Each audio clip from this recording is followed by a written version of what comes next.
Bonjour à tous et bienvenue dans ce nouvel épisode dans lequel nous allons parler d'une idée préconçue qui empêche souvent de faire le premier pas en investissement, à savoir qu'investir en bourse serait réservé à une élite. Donc rapidement, le sommaire, ce qu'on va faire, c'est qu'on va regarder les 3 idées préconçues qui pour moi bloquent le plus souvent une personne qui voudrait commencer à investir. Et premièrement, on a l'idée qu'investir est risqué. On va voir dans quel cas c'est risqué et dans quel cas c'est beaucoup moins risqué. Ensuite, il y a aussi l'idée préconçue très souvent qu'il faut être un professionnel pour investir. Et enfin, il y a l'idée qu'il faut avoir beaucoup d'argent pour commencer à investir. Alors je tiens à le dire, cette vidéo, elle n'est pas forcément destinée aux personnes qui investissent déjà, mais elle est plus destinée à être partagée à ceux qui ont justement des idées préconçues afin de rendre toujours plus accessible l'investissement, qui est un monde qui reste fermé à cause notamment de certains acteurs qui veulent toujours faire croire que c'est compliqué et réservé à des professionnels. Après, c'est leur gagne-pain, je peux les comprendre, mais c'est ce que j'essaie de combattre à travers la chaîne YouTube, essayer de rendre l'investissement en bourse un petit peu plus accessible et un petit peu moins effrayant au premier abord. Et on est d'ailleurs beaucoup d'autres créateurs de contenu à essayer de faire ça sur YouTube, et c'est une communauté qui vraiment, en tout cas pour moi, va dans le bon sens pour essayer d'aider le maximum de personnes à avoir accès à de l'information sur l'investissement. Évidemment, je vous présente ici ma vision des choses et vous vous forgerez votre propre opinion. Au final, c'est votre argent, essayez de vous former, de prendre des avis de professionnels, de particuliers, de lire des livres. Et c'est aussi pour ça que je fais ces vidéos, afin de donner mon avis, de partager ce que je fais en tant que particulier et d'essayer d'aider le plus de monde possible. N'hésitez pas d'ailleurs à garder cette vidéo sous le coude pour quand vous rencontrerez des contre-arguments ou que vous vous sentirez freiné par des pensées limitantes. On commence maintenant la vidéo et le premier point, ça va être essayer de voir si investir c'est risqué.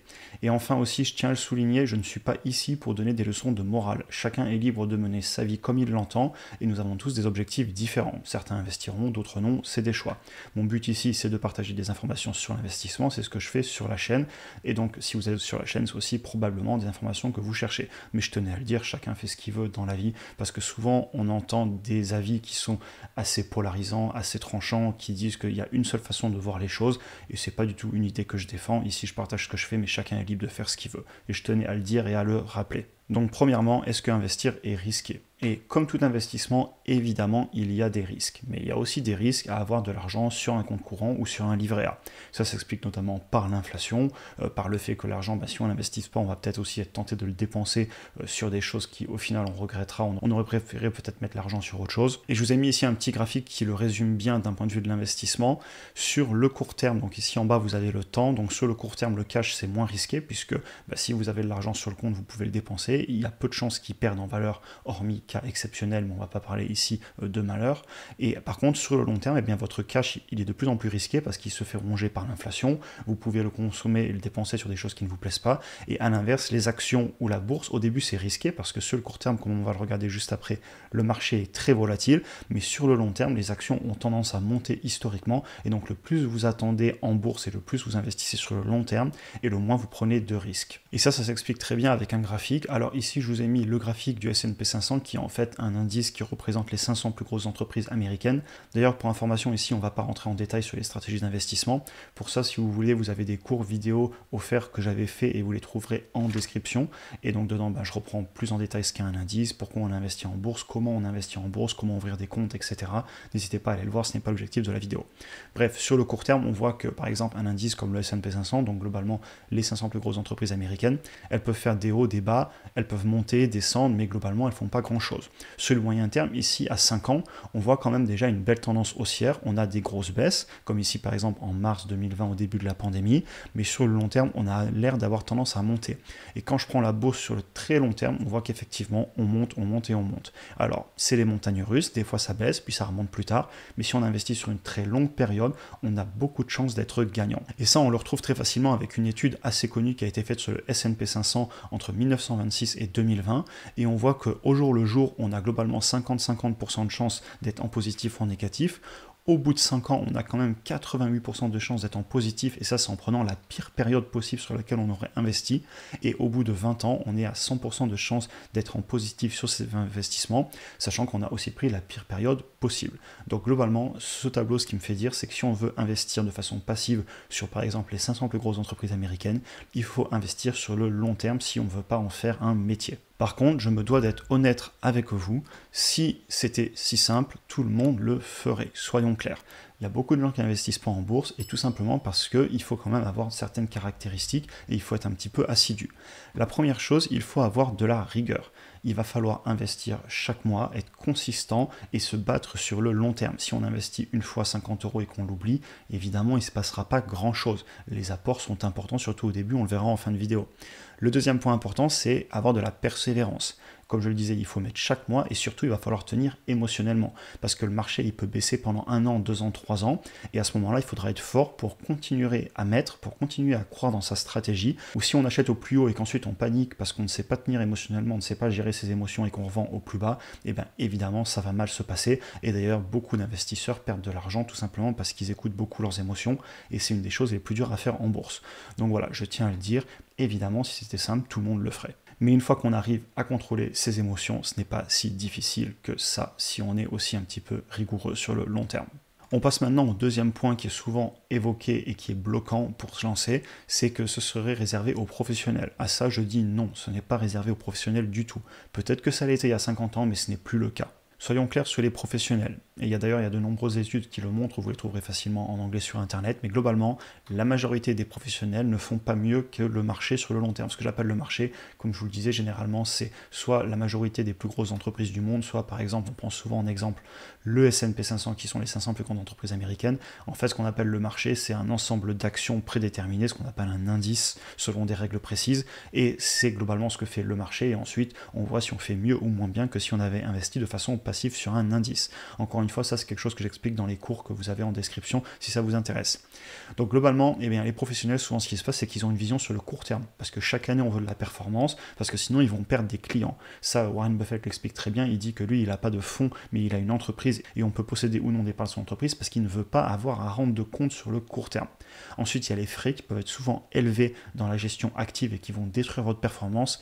Et enfin, généralement, il y a assez peu de professionnels qui investissent sur le long terme. Et comme on l'a vu, sur le court terme, c'est plus du trading que de l'investissement. Évidemment, je n'ai rien contre le trading, on peut gagner en trading, mais c'est un vrai métier, c'est très compliqué. Et la majorité des particuliers perdent clairement en trading. Les chiffres le montrent, notamment si vous allez regarder les chiffres de l'AMF, c'est l'autorité des marchés financiers. L'autre raison qui fait qu'on n'a plus besoin d'être un professionnel, c'est qu'aujourd'hui, il existe de nombreux courtiers à faible frais en France et à l'étranger qui vont vous permettre d'investir sans passer par les banques traditionnelles qui avaient historiquement des frais très élevés. Et d'ailleurs, vous avez des banques traditionnelles qui commencent à vraiment baisser leurs frais parce qu'ils se rendent compte que sinon, les clients ne viennent plus ouvrir des comptes titres chez eux. Et là, on va aborder une stratégie très simple que je défends et qu'on est d'ailleurs beaucoup à défendre sur YouTube parmi les créateurs pour investir de façon passive sans trop se prendre la tête. Donc, une stratégie simple et éprouvée si vous n'avez pas le temps d'investir et si vous voulez juste faire entre guillemets un investissement de bon père de famille sur le long terme, ce serait d'investir chaque mois le même montant sur un panier d'actions, donc un groupement d'actions qui vont être gérées automatiquement selon des indices, et donc vous allez investir chaque mois le même montant sur un panier d'actions, c'est ce qu'on appelle des ETF, et on investit dessus en DCA, DCA c'est Dollar Cost Averaging, et en fait c'est qu'on met le même montant chaque mois pour lisser son prix de revient unitaire sur le long terme, on achète peu importe que ça monte ou ça baisse par exemple chaque mois, ou même chaque semaine ou chaque jour, selon les apports qu'on peut faire, et ça permet donc sur le long terme de mettre de l'argent chaque mois sans se poser de questions et sans avoir les émotions qui rentrent en jeu, et ce qu'on fait c'est qu'on met un petit peu chaque mois et on investit sur le long terme sans se prendre la tête de façon passive. Et ce que ça fait donc au final, c'est qu'on va accumuler de plus en plus d'argent investi sur une gestion passive et à faible frais.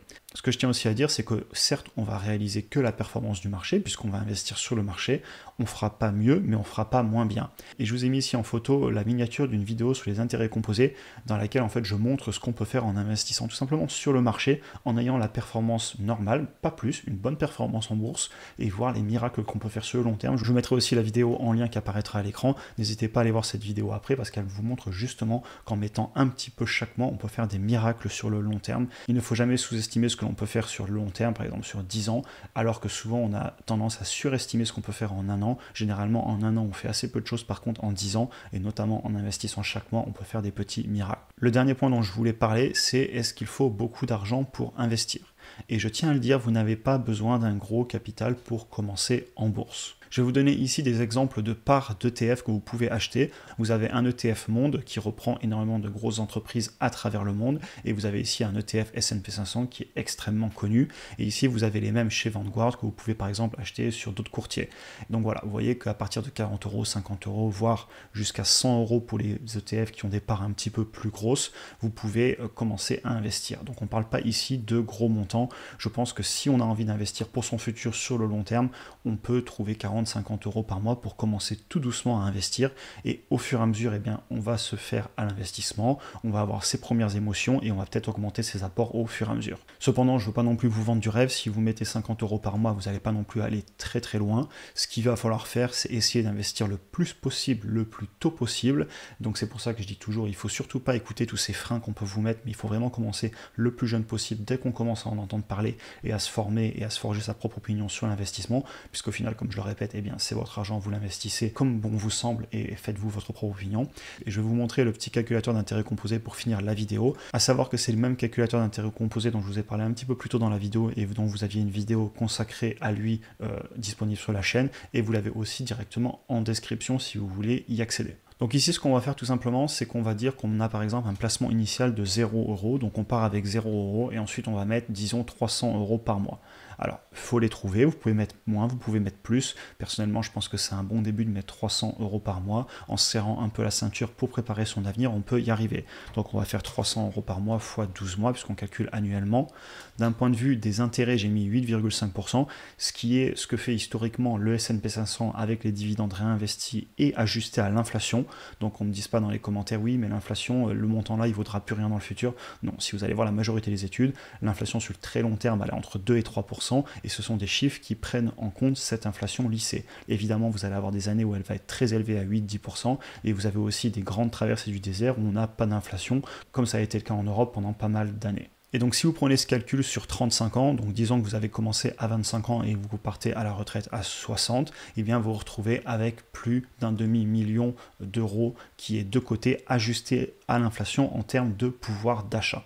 Et évidemment, ensuite, vous pouvez faire varier tous ces chiffres. Et c'est sur quoi je vais conclure. Je vous disais qu'il faut investir le plus possible, le plus tôt possible, parce que regardez, disons par exemple qu'à 25-30 ans, vous vous motivez, vous faites un achat-revente sur une résidence principale et vous faites une plus-value, je sais pas, de 30 000, 40 000 euros. C'est tout à fait possible. Je connais plein de personnes qui l'ont fait. Je le fais aussi à titre personnel. Et disons par exemple qu'on met 40 000 euros d'apport assez tôt dans la vie en faisant justement des opérations ou en se battant, en travaillant dur, en prenant 2 travails, etc.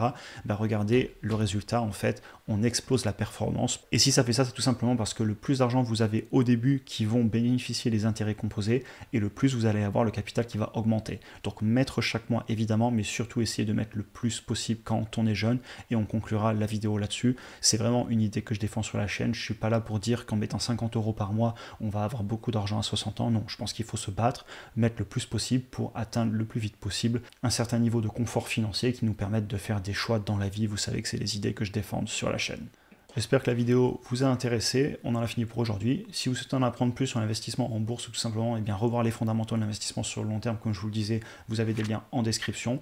Vous pouvez aussi cliquer ici pour regarder une autre vidéo. N'hésitez pas à vous abonner, liker, partager et passer dire bonjour sur Instagram. Je fais tout ce que je peux pour répondre aux DM.